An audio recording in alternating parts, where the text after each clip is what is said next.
পেয়েছি। আমরা যে সকল শ্রমিকরা পৃথিবী করেছে, দেশ গড়েছে, আমরা সেই শ্রমিকদের সম্মান দিতে জানি না।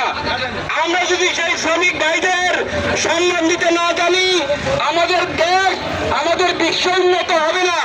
এজন্য শ্রমিকদের সাথে ইনসাফপূর্ণ ব্যবহার, সুন্দর ব্যবহার করতে হবে। এই বিষয়ে আইন প্রণয়ন করতে হবে। এই সকল দাবি নিয়ে আমরা শ্রমিক মালিক ভাই ভাই দেশটাকে গড়ে তোলার জন্য আমাদের আজকের এই দাবি নিয়ে আমরা মিছিল করবো ইনশাআল্লাহ। আপনারা সবাই আমাদের সাথে আছেন, আমাদের সাথে থাকবেন ইনশাআল্লাহ। এখনই শ্রমিক কল্যাণ ফেডারেশনের বিভিন্ন নেতৃবৃন্দ আপনাদের উদ্দেশ্যে দিক নির্দেশনা দেবেন।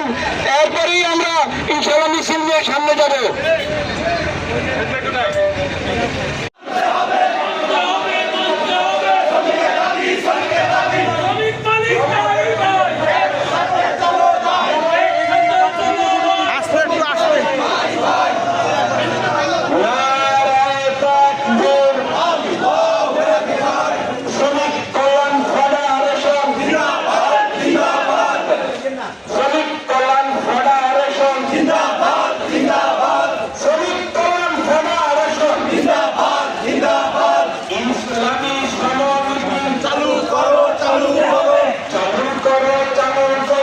ইসলামের সমরনীতি